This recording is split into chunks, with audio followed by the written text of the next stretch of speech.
Panajiri më i madh i turizmit dhe destinacioneve turistike, ITB Berlin 2026 shënon 60 vjetorin e tij,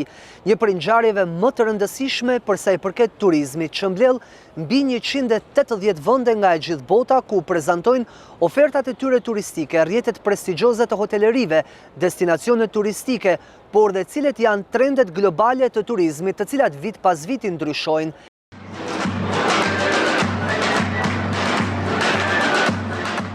Edhe këtë vit, Shqipëria u prezantua me një stend të veçantë duke promovuar bukuritë natyrore, kulturën dhe potencialin e saj turistik për tregun ndërkombëtar.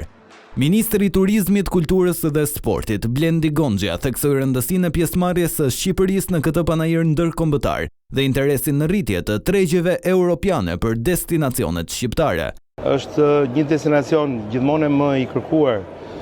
në rang vendi, por kemi dhe destinacione të reja, cilat janë themi të pasbuluara apo të pa njohura shumë nga klientela globale, kur ne synojmë që ti prezantojmë dhe kësaj here, nëse edhe ju e vutre, kemi ardhur me një gjithë përfshirje shumë më të madhe të gjithë tur operatorëve, pra agjensive,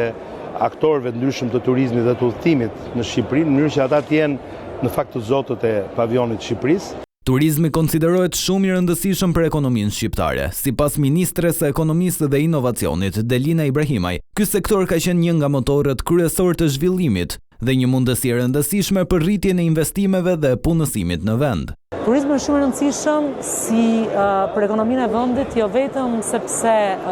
mbush ofertën turistike, jo vetëm sepse ndikon drejt për drejt në hotele, në restorante, në transport, por në mënyrë indirekte ndikon dhe në prodhimin vendas, pasi sigurisht që turistët do vinë në Shqipëri do të konsumojnë produkte shqiptare. Në këtë vit jemi duke punuar për të bërë një ligj për produktin Made in Albania, me qëllim që të ketë një lloj detyrimi për të gjithë ata që operojnë në fushën e turizmit për të promovuar dhe për të shitur produkte shqiptare. Autoritetet theksojnë se interesi për Shqipërinë si destinacion turistik është në rritje, veçanërisht nga tregjet europiane.